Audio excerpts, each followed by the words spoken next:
بسم الله. باب السواك، تفضل. بسم الله والصلاة والسلام على رسول الله. باب السواك وسنن الوضوء وما التحق بذلك من الدهان والاكتحال والاختتان والاستحداث ونحوها. السواك والمسواك اسم للعود الذي يستاك به، ويطلق السواك على الفعل أي دلك الفم بالعود لإزالة نحو تغير كالتسوك. قال هنا السواك اسم للعود الذي يستاك به، يعني أنه يطلق على الآلة ويطلق على الفعل اللي هو فعل السواك نفسه. قال دلك الفم بالعود لإزالة نحو تغير. نعم، وسيأتي المواضع التي يذكرها المصنف يتأكد فيها السواك بإذن الله. تفضل. التسوك بعود لين سواء كان رطبا أو يابسا مندا من أراك أو زيتون أو عرجون أو غيرها، منق للفم غير مضر احترازا عن الرمان والآسن وكل ما له رائحة طيبة، لا يتفتت ولا يجرح، ويكره بعود يجرح أو يضر أو يتفتت.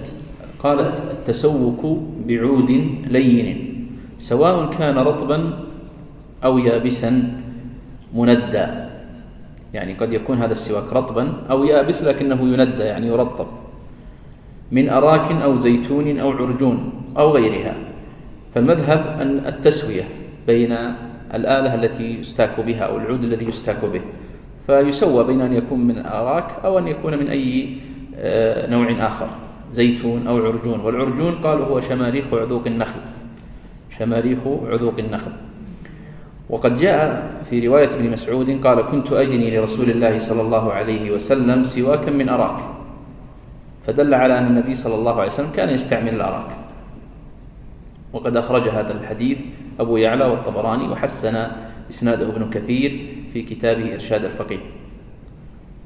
وكتاب إرشاد الفقيه لابن كثير اعتنى فيه بتخريج حديث التنبيه، تنبيه للإمام الشيرازي، وإرشاد الفقيه لابن كثير رحمه الله ركز فيه على هذه الأحاديث التي أوردها الشيرازي وخرجها. قال ممكن للفم، قيل احترز به من الخشب المعتاد الذي لا ينقي، ومن الرمان والآسي ونحوه والنعناع والريحان. فلما قال ممكن غير مضر احتراز من هذه الأنواع التي ذكرها. وقد جاء في حديث وإن كان فيه ضعف، حديث قبيصة أو قبيصة ابن ذؤيب مرفوعا لا تخللوا بعود الريحان ولا الرمان فإنهما يحركان عرق الجذام. وهذا الحديث فيه ضعف طبعا، ولكن استندوا إليه في مسألة لما قالوا احترازا عن الرمان والآسي وغيره. قال لا يتفتت ولا يجرح، ثم قال ويكره بعود يجرح أو يضر أو يتفتت. يكره أن يتسوك الإنسان بعود يجرح أو يضر أو يتفتت. تفضل. لا يصيب السنة من استاك بإصبعه وخرقه ونحوها لأن الشرع لم يرد به، ولا يحصل به الإنقاء كالعود. طيب، يقول ولا يصيب السنة من استاك بإصبعه. طبعا الإصبع كما يقال فيها 10 لغات، يصح أن تقول إصبع وأصبع وأصبوع وغيرها من اللغات التي يذكرونها فيها. قال بإصبعه وخرقة ونحوها. قال لأن الشرع لم يرد به، يعني يرد بالاستواك بالإصبع والخرقة ولا يحصل به الإنقاء. وفي رواية أخرى في المذهب أنه إن استاك بغير السواك حصل له من السنة بقدر ما حصل من الإنقاء. وفي رواية ثالثة أنه يصيب السنة عند الاستياك بالإصبع أو الإصبع والخرقة عند عدم وجود العود، عند عدم وجود العود. نعم. مسنون من كل وقت، خبر قوله التسوك أي يسن كل وقت لحديث السواك مطهرة للفم مرضاة للرب، رواه الشافعي وأحمد وغيرهما، لغير صائم بعد الزوال، فيكره فرضا كان الصوم أو نفلا، وقبل الزوال يستحب له بيابس ويباح برطب، لحديث إذا صمتم فاستاكوا بالغداة ولا تستاكوا بالعشي، أخرجه البيهقي عن علي رضي الله عنه. طيب. قال مسنون كل وقت، يعني أن السواك يسن في كل الأوقات، ثم استثنى وقتا واحدا وهو للصائم بعد الزوال فلا يسن. إذا كان للصائم بعد الزوال فإنه لا يسن. طبعا استدل على كونه مسنونا كل وقت بحديث السواك مطهرة للفم مرضاة للرب، وهذا الحديث كما تجدون في التخريج أنه مصحح، وأيضا صححه غير من ذكر المخرج، صححه النووي في المجموع وصححه الإمام الألباني في الإرواء. وهناك حديث آخر يستدل به على أن السواك مسنون، لأن بعضهم ينقل أن السواك واجب على النبي صلى الله عليه وسلم أو كان واجبا على النبي صلى الله عليه وسلم، والذين يستدلون على السنية يقولون حديث لولا أن أشق على أمتي لأمرتهم بالسواك عند كل صلاة وعند كل وضوء كما سيأتي. قالوا ووجه الدلالة أن قوله لأمرتهم يعني أمر إيش؟ أمر إيجاب، نعم، فهو الذي تلحق به المشقة دون الندب، فدل على أن السواك إيش؟ مندوب، على أن السواك مندوب.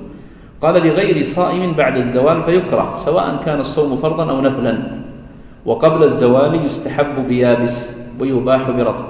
يستحب أن يكون التسوق بيابس مندى، ويكره برطب، لأنه قبل قليل قال يكره أن يتسوق بيابس مطلقا، فنحمل قوله على يابس هنا أن يكون مندى، والرطب على أنه يعني له صفة أكثر من كونه مجرد التندية.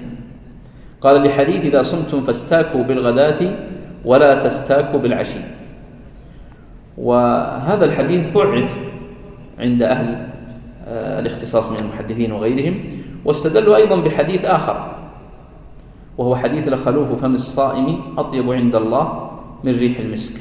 ووجه الدلالة قالوا أن هذه الرائحة التي يحصلها الصائم بعد الزوال طيبة عند الله، فما دامت طيبة عند الله فينبغي على الإنسان ألا يزيلها، قياسا على إيش؟ أثر دم الشهيد، على دم الشهيد فإنه لا يزال عنه، فقالوا كما لا يزال دم الشهيد عنه لأنه أثر طاعة وأثر عبادة وهي عبادة الجهاد، فكذلك هنا. طبعا هناك رواية عند الإمام أحمد أن السواك مسنون مطلقا قبل الزوال وبعده لعدم الخصوص، ولحديث رأيت النبي صلى الله عليه وسلم ما لا أحصي يستاك وهو صائم. وأجابوا عن الحديث اللي استدل به المصنف إذا صمتم، قالوا أنه ضعيف، وقالوا الرائحة هذه قد توجد وقد لا توجد، يعني في بعض الناس قد توجد عند الرائحة وقد لا توجد، وما دامت قد توجد وقد لا توجد فلا ينبغي أن نعلق الحكم بها. متأكد خبر ثاني للتسوك عند صلاة فرضا كانت أو نفلا، وعند انتباه من نوم ليل أو نهار، وعند تغير رائحة فم بمأكول أو غيره، وعند وضوء وقراءة. زاد الزركشي والمصنف في الإقناع ودخول مسجد ومنزل وإطالة سكوت وخلو المعدة من الطعام واصفرار الأسنان. طبعا هذه 10 مواضع وهم يذكرونها فقهاء الحنابلة نقلا عن بعضهم، يقولون السواك يتأكد فيها في 10 مواضع. الموضع الأول قال عند الصلاة سواء كانت فرضا أو نفلا، ودليلها الحديث المعروف لولا أن أشق على أمتي لأمرتهم بالسواك عند كل صلاة. والصلاة هنا هل يدخل فيها كل صلاة؟ قالوا نعم. طيب السجود، سجدة التلاوة، سجدة الشكر، أيوة عند المذهب أنها صلاة فتدخل، وإن كان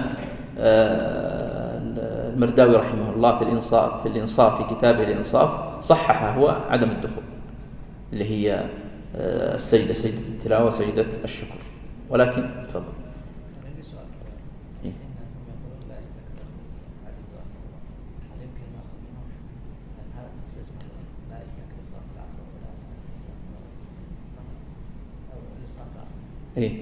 قصدك نقيده إلى العصر؟ بعد الزوال.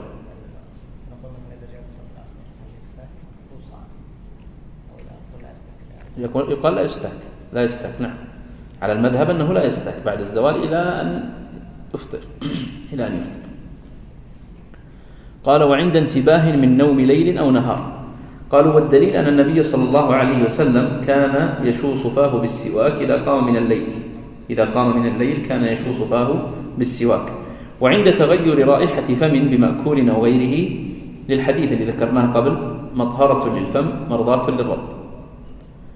قالوا وعند وضوء، وقد جاء في بعض الأحاديث لولا أن أشق على أمتي لأمرتهم بالسواك عند كل وضوء أو مع كل وضوء.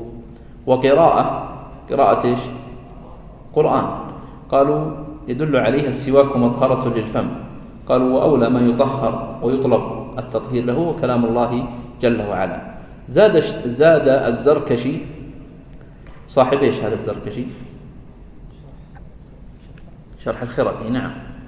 والمصنف في الإقناع، المصنف المقصود به الحجاوي صاحب الزاد في كتابه الإقناع، زاد المواضع التالية: دخول منزل ومسجد. قالوا وأما المنزل فلحديث عائشة رضي الله عنها أنها سئلت بأي شيء كان يبدأ رسول الله صلى الله عليه وسلم إذا دخل بيته، قالت كان يبدأ بالسواك. والمسجد قالوا بقياس إيش؟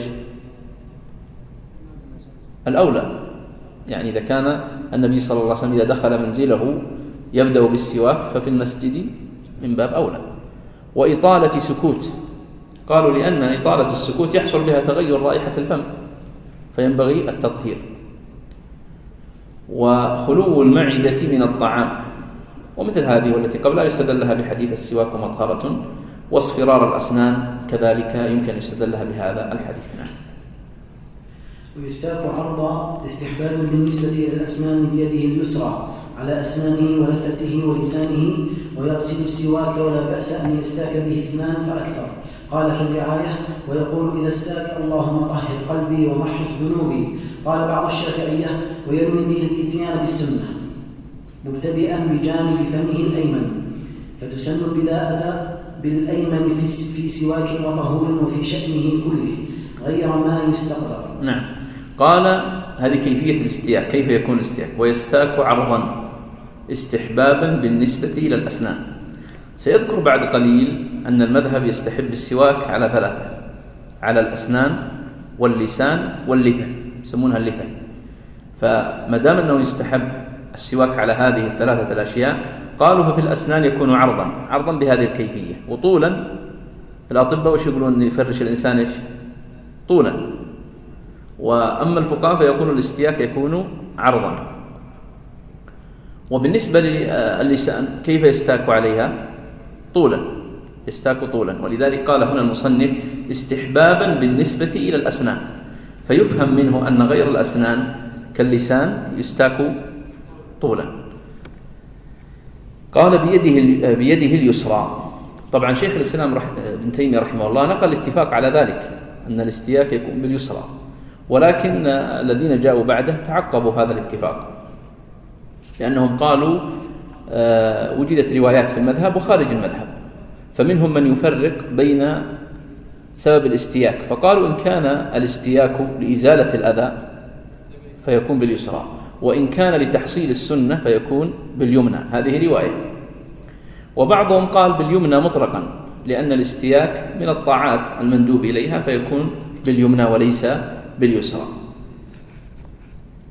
طبعا قال على أسنانه ولثته ولسانه، يعني هذه 3 الأشياء التي يكون السواك فيها أو يستعمل السواك عليها: الأسنان واللثة واللسان. قال ويغسل السواك. وش يمكن يستدل على أن السواك يكون أيضا على اللسان؟ أي نعم، قال أن النبي صلى الله عليه وسلم كان يستاك حتى يقول كأنه يتهوع في حديث أبي موسى رضي الله عنه. قال ويغسل السواك ليزيل ما علق به من أذى، ولا بأس أن يستاك به 2 فأكثر. السواك الواحد يجوز أن يستاك به 2 فأكثر، نعم، بدليل حديث عائشة عندما أخذت السواك من أخيها عبد الرحمن فقضمته وطيبته ثم دفعته إلى النبي صلى الله عليه وسلم، فالسواك بذاته استاك به 2. قال في الرعاية لابن حمدان: ويقول إذا استاك اللهم طهر قلبي ومحص ذنوبي. طبعا قالوا أن هذا يعني هذا الذكر أو هذا الكلام الذي يقال من كلام صاحب الرعاية، فليس بحديث وله موقوف أيضا ولا مقطوع يعني عن أحد من السلف، إنما هو من كلام صاحب الرعاية. قال بعض الشافعية، ويقصد به هنا بن حجر الهيتمي: وينوي به الإتيان بالسنة. وهذا ما ذكرت لكم أنه أحيانا ينقل من غير المذهب، ثم قال مبتدئا بجانب فمه الأيمن من ثنايا الجانب الأيمن إلى رأسه، فتسن البداءة بالأيمن في سواك وطهور وشأنه كله غير ما يستقذر. وذكرنا هذا الضابط قبل في باب الاستنجاء. تفضل يا شيخ.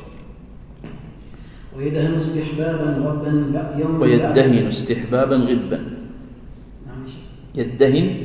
ويدهن استحبابا غبا يوما بعد يوم، أي يوما يدهن ويوما لا يدهن، لأنه صلى الله عليه وسلم نهى عن الترجل إلا غبا. رواه الترمذي والنسائي وصححه. والترجيل تسريح الشعر ودهنه. طيب، قال هنا مسألة الادهان ما حكمه؟ قال مستحب. والادهان يكون في البدن ويكون في الشعر. الادهان يكون في البدن ويكون في الشعر. قال ويدهن استحبابا غبا، يعني يدهن يوما ويترك يوما. قالوا لأن النبي صلى الله عليه وسلم نهى عن الترجل إلا غبا. ويدل على استحباب دهن الشعر فعل النبي صلى الله عليه وسلم، كان يعجبه التيمن في تنعله وترجله، ترجل اللي هو الادهان، وطهوره وفي شأنه كله.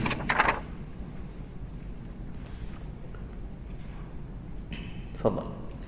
ويكتحل في كل عين وترا 3 بالإثم المطيب كل ليلة قبل أن ينام لفعله عليه السلام. رواه أحمد وغيره عن ابن عباس. الاكتحال قال يكتحل في كل عين وترا، يعني هل الوتر باعتبار كل عين ولا باعتبار العينين؟ قالوا باعتبار كل عين، وفي رواية في المذهب أنه باعتبار العينين. قال في كل عين وترا 3 بالإثمد المطيب كل ليلة قبل أن ينام لفعله صلى الله عليه وسلم. طبعا بعضهم قال أن الاكتحال على نوعين، اكتحال يقصد به التداوي واكتحال يقصد به الزينة. والمصنف هنا رحمه الله قصد الاكتحال الذي يقصد به التداوي وليس الزينة. والأقرب طبعا هذا التفصيل وجدته لبعض فقهاء الحنابلة في كتاب اسمه ربع الإفادات لابن بلبان، وإن كان يعني كلام المصنف يقتضي الإطلاق هنا. ويسن نظر في مرآة وتطيب ويتفطن إلى نعم الله تعالى ويقول اللهم كما حسنت خلقي فحسن خلقي وحرم وجهي على النار، لحديث أبي هريرة. طبعا أظن طبعة إثراء المتون ما فيها الزيادة هذه. ويسن نظر في مرآة وتطيب فقط. طبعا ويسن نظر في مرآة قالوا حتى يزيل الإنسان ما علق بوجهه من أذى وليتذكر نعم الله عليه. وذكروا هذا الأثر اللهم كما حسنت خلقي فحسن خلقي. وقيل النظر في المرآة، هذه رواية في المذهب أخرى، مباح وليس بمستحب. النظر بذاته مباح وليس بمستحب. أما التطيب فهو مستحب لأن النبي صلى الله عليه وسلم فعله وحث عليه. وذكر الفقهاء في الطيب أنه للرجل بما يظهر رائحته، بما تظهر رائحته ويخفى لونه، وللمرأة عند خروجها من بيتها بما يظهر لونه وتخفى رائحته، وفي بيتها لها أن تتطيب بما تشاء. نعم. ويجب التسمية في الوضوء مع الذكر، أي أن يقول بسم الله لا يقوم غيرها مقامها، لخبر أبي هريرة مرفوعا لا صلاة لمن لا وضوء له ولا وضوء لمن لم يذكر اسم الله عليه. رواه أحمد وغيره. وتسقط مع السهو وكذا غسل وتيمم. طيب، قال وتجب التسمية في الوضوء مع الذكر. طبعا هذه من مفردات فقهاء الحنابلة اللي هي إيجاب التسمية عند الوضوء.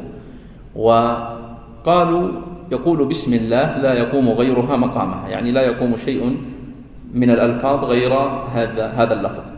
واستدلوا بالحديث حديث أبي هريرة مرفوعا لا صلاة لمن لا وضوء له ولا وضوء لمن لم يذكر اسم الله عليه.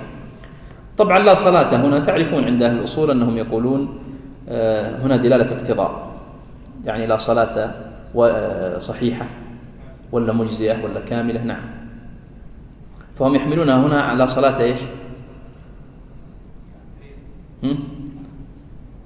كاملة ولا مجزئة ولا صحيح، لأنهم أوجبوا التسمية.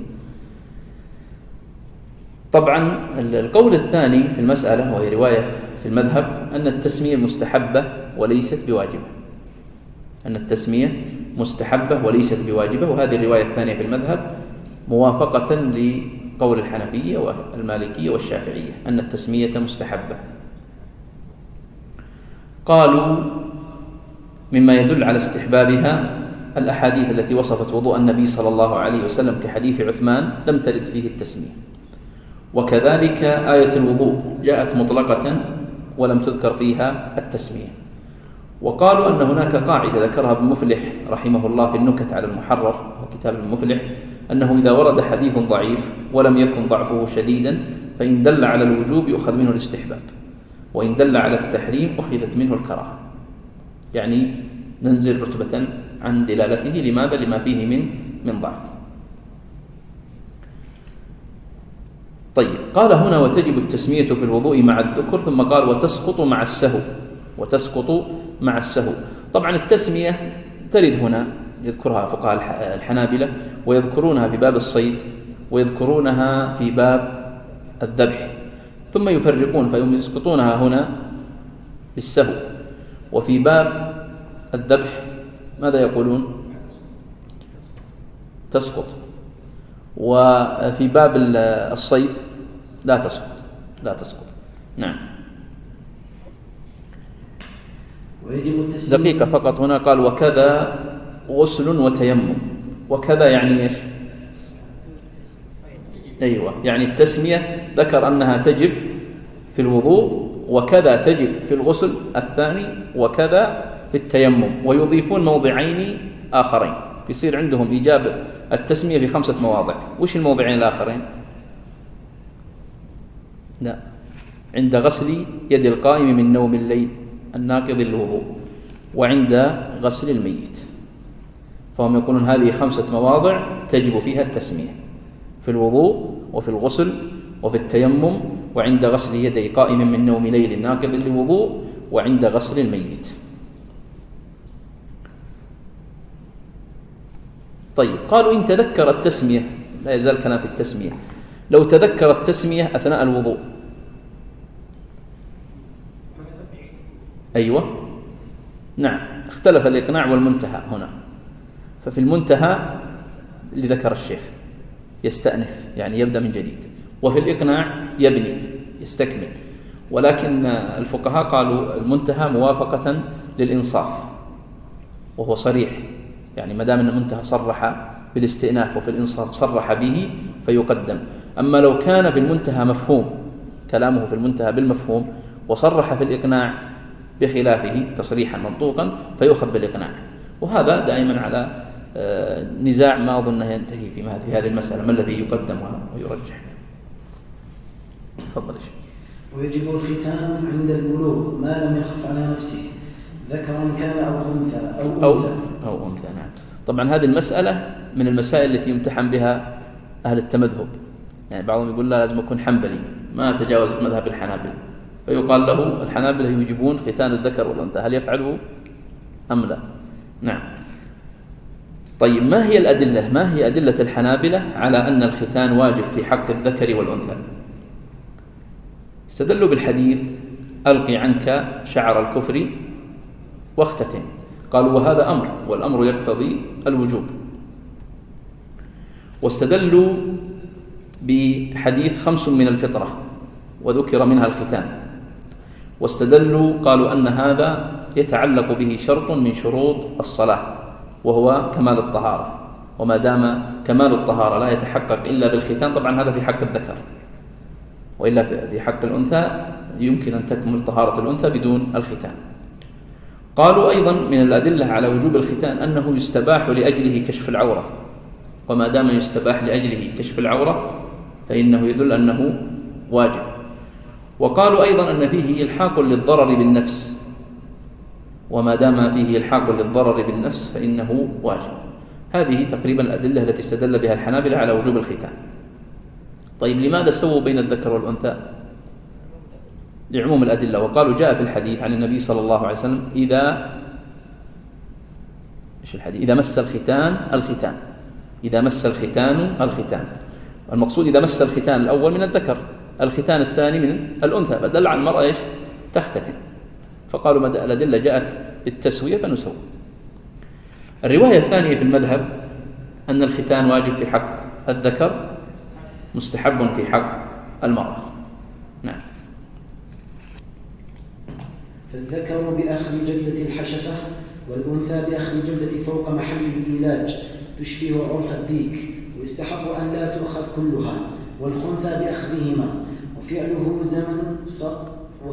زمن صغر أفضل، وكره في سابع يوم من الولادة إليه. نعم. قال فالذكر بأخذ جلدة الحشفة، وهذا معروف، والأنثى بأخذ جلدة فوق محل الإيلاج تشبه عرف الديك، ويستحب ألا تؤخذ كلها. وقالوا أن من الحكم في أخذ هذه الجلدة بالنسبة للمرأة أنها تخفف شهوتها، واستدلوا على ذلك بما جاء في حديث اخفضي ولا تنهكي فإنه أبهى للوجه وأحظى عند الزوج، وهذا أخرجه أبو داود، ولكن في سنده مقال، لكن هذا مستندهم في مسألة أنه يستحب ألا تؤخذ كلها.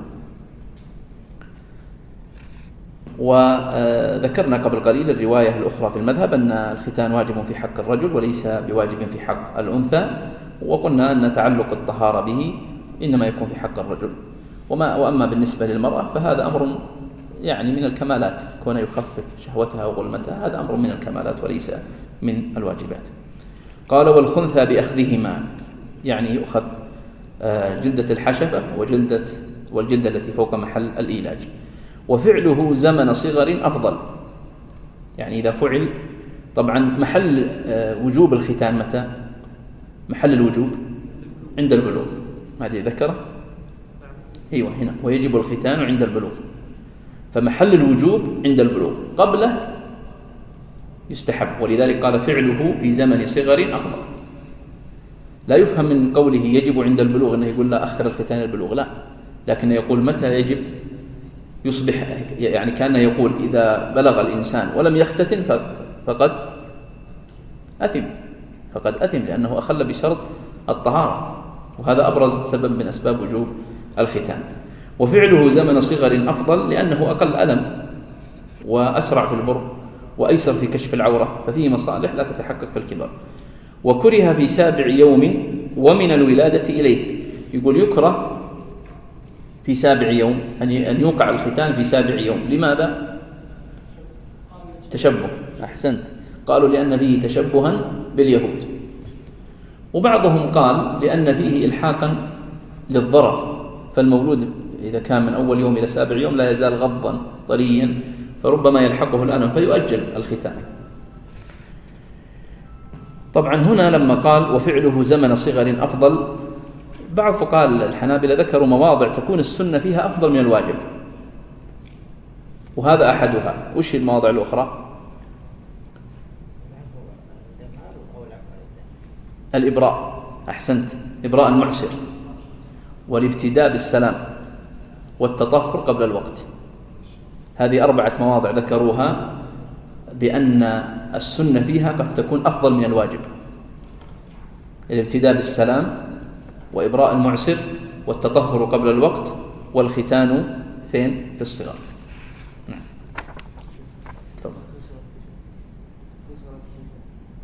تأخير صلاة العشاء ما ذكروها، هذه من ضمن المواضع، ما وجدت أنهم ذكروها من ضمن المواضع. نعم. ويكره القزع وهو حلق بعض الرأس وترك بعض، وكذا حلق القفا لغير حجامة ونحوها. ويسن إبقاء شعر الرأس، قال أحمد هو سنة لو نقوى عليه اتخذناه، ولكن له كلف ومؤونة. ويسرحه ويفرقه ويكون إلى أذنيه وينتهي إلى منكبيه كشعره عليه السلام، ولا بأس بزيادة وجعله ذؤابة. طيب، قال ويكره القزع، والقزع في اللغة الشيء المتقطع، وعرفه هنا قال حلق بعض الرأس وترك بعض، وهذا ضابط مهم، حلق وترك، ليس تقصير وترك، لا، إنما هو حلق.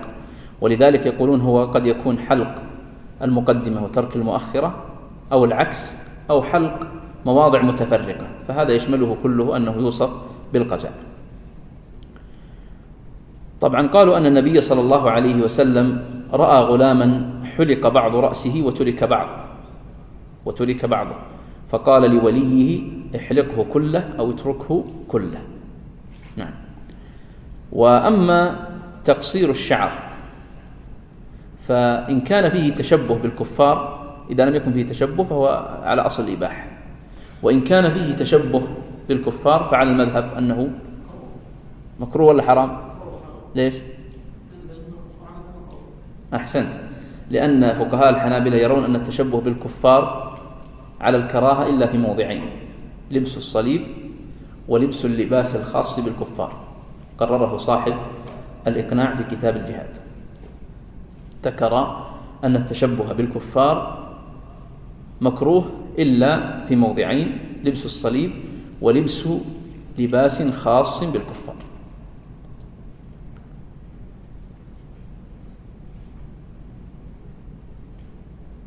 ثم قال: ويسن إبقاء شعر الرأس. قال أحمد: هو سنة، لو نقوى عليه اتخذناه، ولكن له كلفة ومؤنة.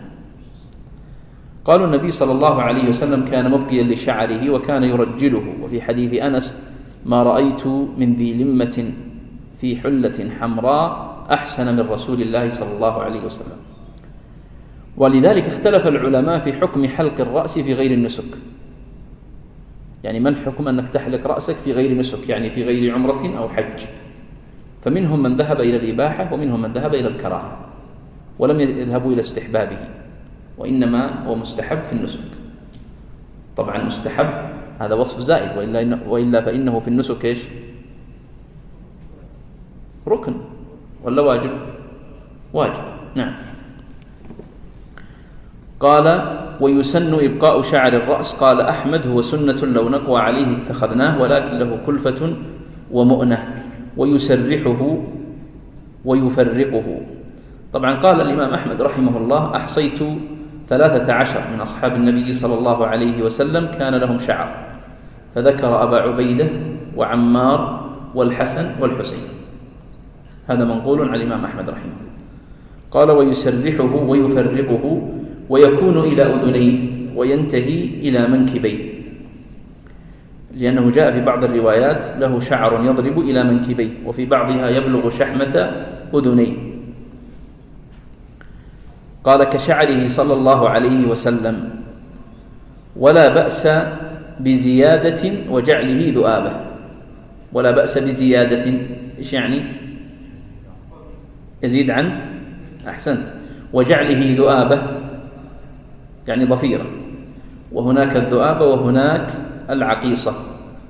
قالوا: إذا كانت مرسلة سميت ضفيرة، وإن كانت ملمومة سميت عقيصة. نعم، تفضل. ويأفي لحيته ويحرم حلقها. ذكره الشيخ تقي الدين. ولا يكره أخذ ما زاد على القبضة منها وما تحت حلقه، ويحف شاربه وهو أولى من قصه. طيب، قال: ويعفي لحيته ويحرم حلقها. طبعا الإجماع قائم على تحريم حلق اللحية، وإعفاء اللحية جاء استنادا للأمر بذلك في الألفاظ الدالة عليه: أعفوا، وفروا، أرخوا، وغيرها من الألفاظ. وجاء أيضا معللا بقول النبي صلى الله عليه وسلم: خالفوا، والمخالفة واجبة، خالفوا المجوس، خالفوا المشركين. والإجماع نقله ابن حزم وغيره على وجوب إعفاء اللحية، على تحريم حلق اللحية، آسف، الإجماع قائم على تحريم حلق اللحية. نعم. قال: ويعفي لحيته ويحرم حلقها. ذكره الشيخ تقي الدين. ثم قال: ولا يكره أخذ ما زاد على القبضة وما تحت حلقه. فما زاد على القبضة وما تحت حلقه مما ليس من اللحية. طبعا ما تحت حلقه لأنه ليس من اللحية، فهم يجعلون اللحية، يقولون ما نبت على العارض، وأما ما تحت الحلق فهو ليس من اللحية. وأما ما زاد على القبضة فإنه قد ورد عن جملة من الصحابة أنهم كانوا يأخذون ذلك، وورد أيضا من حديث عن النبي صلى الله عليه وسلم، قد رواه الإمام أحمد في مسنده، وفي الكلام يعني للعلماء أهل الحديث فيه كلام. طيب، قال: ويحف شاربه وهو أولى من قصه. الحف والمبالغة في القص، ولا يكون حلقا. والقص هو أخذ ما زاد على أطراف الشفة العليا، الحف هو مبالغة في القص ولا يكون حلقا، وأما القص فهو أخذ ما زاد على أطراف الشفة العليا. طيب، ما حكم حلق الشارب؟ نعم، على المذهب أنه يكره، قرره في ربع الإفادات والخلوة في حاشيته على الإقناع. قالوا لأنه يذهب جمال الوجه.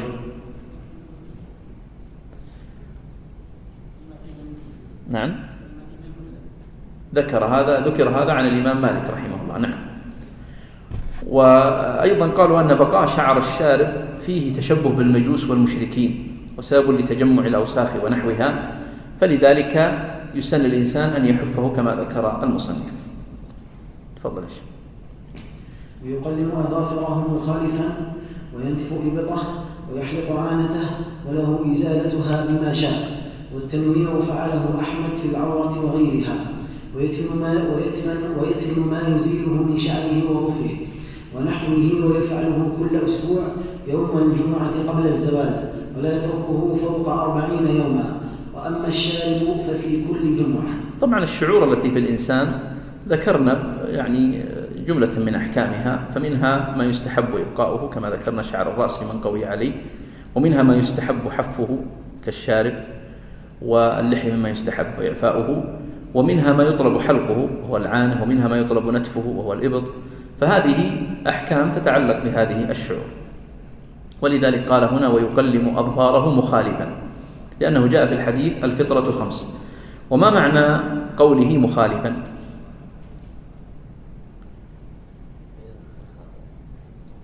أي نعم، يسمونها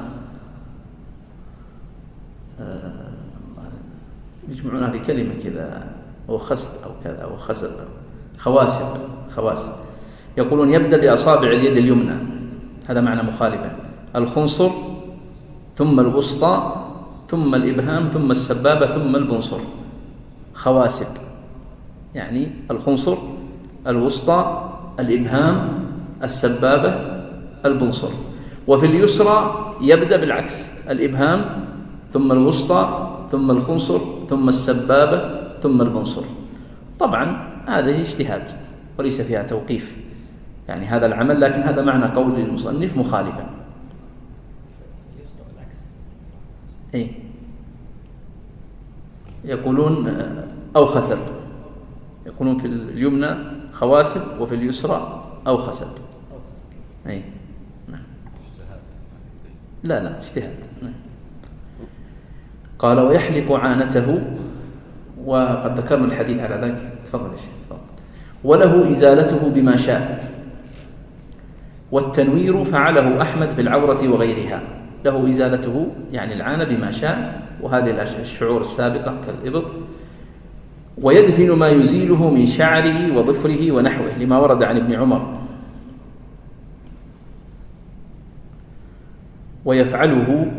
يفعل ماذا؟ أيوة، ما تقدم من الحلق ونتف الإبط وحف الشارب كل أسبوع يوم الجمعة قبل الزوال. قالوا ليستفيد بذلك التنظف للجمعة. وقد ورد عن ابن عمر موقوفا ومرفوعا، قد ورد هذا عن ابن عمر موقوفا ومرفوعا، والموقوف أصح، أن يفعله كل جمعة قبل الزوال إذا أراد. طبعا قبل الزوال يعني قبل الصلاة، ليس الزوال المقصود هنا، إنما المقصود قبل الصلاة. ولا يتركه فوق 40 يوما، لحديث أنس عند مسلم أن النبي صلى الله عليه وسلم وقت لهم 40 ليلة. قال وأما الشارب ففي كل جمعة، يعني يرخص له أن يترك باقي الشعور إلى 40 يوم. قالوا أما الشارب فينبغي ألا يتجاوز به الجمعة، قالوا لأنه يصير وحشا، يعني يصير شكله غير مرتب مثل ما نقول الآن. نعم. ومن سنن الوضوء، وهي جمع سنة، وهي في اللغة الطريقة، وفي الاصطلاح ما يثاب على فعله ولا يعاقب على تركه. وتطلق أيضا على أقواله وأفعاله وتقريراته صلى الله عليه وسلم. وسمي غسل الأعضاء على الوجه المخصوص وضوءا لتنظيفه المتوضئ وتحسينه. السواك وتقدم أنه يتأكد فيه ومحله عند المضمضة. وغسل أيوة، أضاف هنا محله، يعني محل السواك في الوضوء عند المضمضة. نعم. وغسل الكفين 3 في أول الوضوء ولو تحقق طهارتهما. ولو تحقق، ولو هنا هل هي إشارة خلاف أم لا؟ لا، ليست إشارة خلاف. نعم.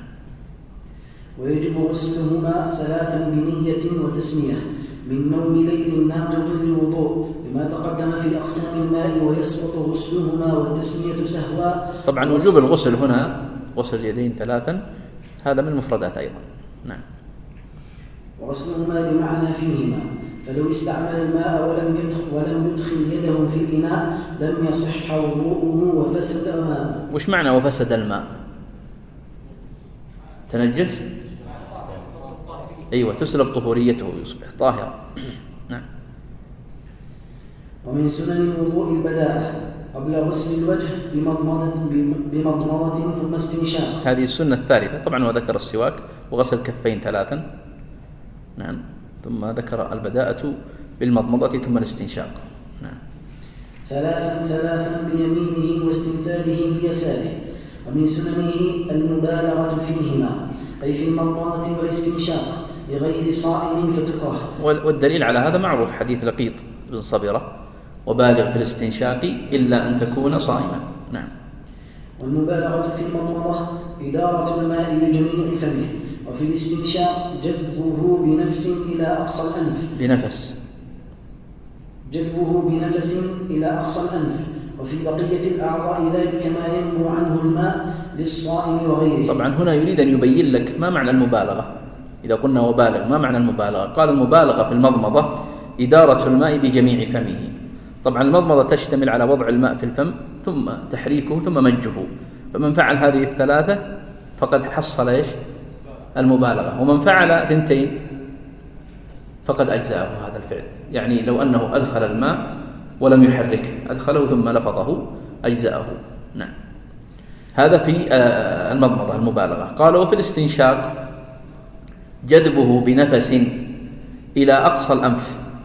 قالوا فلو جذبه إلى أدنى الأنف أو باطن الأنف ولم يكن إلى أقصى الأنف فهذا مجزئ، ولكن المبالغة أن يجذبه بقوة النفس إلى أقصى الأنف. نعم. وفي بقية الأعضاء المبالغة في بقية الأعضاء دلك ما ينبو عنه الماء للصائم وغيره، اللي هو مسألة الدلك. وتعرفون يعني أن مذهب الحنابلة في الدلك أنهم يجعلونه من المستحبات، بخلاف بعض الفقهاء في المذاهب الأخرى فيوجبونه. نعم. ومن سننه تخليل اللحية الكثيفة بالثاء المثلثة، وهي التي تستر البشرة. هذا ضابطها، اللحية الكثيفة هي التي تستر البشرة، ما يرى شيء من البشرة من خلالها. فيأخذ كفا من ماء يضعه من تحتها بأصابعه مشتبكة أو من جانبيها ويعركها، وكذا عنفقته وباقي شعور الوجه. قال صفة تخليل اللحية الكثيفة صفته أن يأخذ كفا من ماء يضعه من تحت أصابعه أو من تحتها بأصابع مشتبكة ثم يعركها، يعني يحرك في هذا الماء لحيته. طيب، فإن كانت خفيفة فيغسلها كامل. نعم.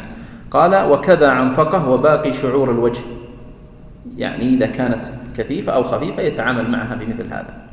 باقي شعور الوجه كالشارب والحاجب وغيره. ومن سننه تخليل الأصابع، أي أصابع اليدين والرجلين. قال في الشرح وهو في الرجلين آكد، ويخلل أصابع رجليه بخنصر يده اليسرى من باطن رجله اليمنى من خنصرها إلى إبهامها، وفي اليسرى بالعكس، وأصابع يديه إحداهما للأخرى، فإن كانت أو بعضهما ملتصقة سقط. ذكر هنا السنة السادسة تخليل الأصابع، ويستدلون عليها بحديث المستورد بن شداد رضي الله عنه قال رأيت رسول الله صلى الله عليه وسلم إذا توضأ يخلل أصابع رجليه بخنصره، قد رواه الخمسة وصححه الإمام الألباني. رأيت رسول الله صلى الله عليه وسلم إذا توضأ يخلل أصابع رجليه بخنصره، ولذلك قال أصابع رجليه بخنصر يده اليسرى من باطن رجله من خنصرها إلى إبهامها، وفي اليسرى يعكس. وأما أصابع اليدين قال إحداهما بالأخرى، يعني بالتشبيك. تخليل أصابع اليدين يكون بالتشبيك، وأما في الأرجل فيكون بالخنصر. فإن كانت أو بعضها ملتصقة، يعني إن كانت بعض الأصابع ملتصقة كما نشاهده في بعض الناس فإنه يسقط، لأن السنة إذا ذهب موضعها سقطت. ومن سننه التيامن بلا خلاف، للحديث المعروف هذا السنة الثامنة أو السابعة التيامن، لحديث كان يعجبه التيمن في تنعله وترجله وطهوره وفي شأنه كله. وأخذ ماء جديد للأذنين بعد مسح رأسه ومجاوزة محل فرق. طبعا أخذ ماء جديد للأذنين بعد مسح رأسه يعني يأخذ ماء جديد. في رواية أخرى أنه لا يسن أن يأخذ ماء جديدا، بل يمسح الأذنين بما بقي في يديه من بلل. طيب لماذا المذهب استحب أن يأخذ ماء جديدا للأذنين؟ أيوة نعم، لورود نص في هذه المسألة، ولكن النص الوارد هنا أيضا في سنده مقال. ومجاوزة محل فرض هذا التاسع، قالوا استدلالا بحديث إن أمتي يدعون يوم القيامة غرا محجلين من أثر الوضوء فمن استطاع أن يطيل غرته فليفعل. طبعا تعرفون أن جملة فمن استطاع أن يطيل غرته فليفعل مدرجة وليست من الحديث، مدرجة من الراوي اللي هو أبو هريرة رضي الله عنه، ولذلك وقع هنا الخلاف في مسألة استحباب مجاوزة محل الفرض، هل هي مستحبة أم ليست مستحبة؟ المذهب يذهب إلى أنها مستحبة. طيب قال وإن قلنا بأن هذه اللفظة مدرجة من رواية الصحابي فإن مذهب الإمام أحمد يأخذ برواية الصحابي، ولذلك قالوا مجاوزة محل الفرض مستحبة. ومن سننه الغسلة الثانية والثالثة، وتكره الزيادة عليها، ويعمل في عدد الغسلات بالأقل، ويجوز الاقتصار على تكره الزيادة عليها لأنه جاء في الحديث من زاد فقد أساء أو ظلم، ولأنه يدخل في الإسراف المذموم. ويعمل في عدد الغسلات بالأقل إعمالا لقاعدة إيش؟ اليقين. أحسنت، إعمالا لقاعدة اليقين. فإذا شك هل غسل 3 أو 2 يأخذ بأنه غسل 2 إذا كان يريد أن يصل إلى مرتبة الاستحباب والكمال. نعم. ويجوز الاقتصار على الغسلة الواحدة، والثنتان أفضل، والثلاثة أفضل منهما، ولو غسل بعض أعضاء، لأنه ورد أن النبي صلى الله عليه وسلم غسل مرة ومرتين وثلاثا، فهذا مجزي. وهل يجوز مخالف؟ ذكرها هنا، ولو غسل بعض أعضاء الوضوء أكثر من بعض لم يكره، يعني يغسل مثلا الوجه 2 ويأتي إلى اليدين فيغسلها 3 لا إشكال يعني. ولو غسل بعض أعضاء الوضوء، هذه 10 سنن ذكرها المصنف. هناك سنة أيضا ذكرت في بعض المتون المختصرة، وهي أنه يسن أن يرفع بصره إلى السماء ويقول ما ورد. يذكرونها هذه، أن يرفع بصره إلى السماء ويقول ما ورد. طبعا رفع البصر إلى السماء ليس لها شاهد بعينها، وإنما قالوا لأنها مظنة الاستجابة عندما ينظر الإنسان ويخلص في الدعاء ويتجرد من الشواغل التي قد تشغل ذهنه. طبعا ما هو الذي ورد؟ اللهم اجعلني من التوابين واجعلني من المتطهرين. أحسنت. وأيضا أشهد أن لا إله إلا الله وحده لا شريك له وأشهد أن محمدا عبده ورسوله. وأيضا اللي قال الشيخ سبحانك اللهم وبحمدك أشهد أن لا إله إلا أنت أستغفرك وأتوب إليك، اللي يسميها كفارة المجلس، وردت أيضا في هذا الموضع. فهذه كلها وردت. نعم. ولو غسل بعض أعضاء الوضوء أكثر من بعض لم يكره، ولا يسن مسح العنق ولا الكلام على الوضوء. ولا يسن مسح العنق، قالوا لأنه لم يرد به أثر، ولا الكلام على الوضوء، قالوا لأنه في عبادة وقد ينشغل بهذا الكلام فيفضي إلى ترك بعض المسنونات. يعني إذا انشغل الإنسان بكلام أو نحوه أفضى إلى ذهول عن العمل الذي يعمله، وينبغي أن ينصرف إلى العمل الذي يعمله. طيب هل هما يكرهان أم أنهما خلاف الأولى؟ مسح العنق، يعني هل صرح فقهاء الحنابلة بالكراهة؟ هو قال الآن ولا يسن، يعني هل هو مكروه ولا لا؟ أنه ليس مكروه، بل هو خلاف الأولى. هم يعبرون عنه فيقولون هو خلاف الأولى، لأنه لو أراد الكراهة لنص عليها. نقف هنا ونبدأ إن شاء الله في الدرس القادم من باب فروض الوضوء بإذن الله. الله أعلم، وصلى الله على محمد.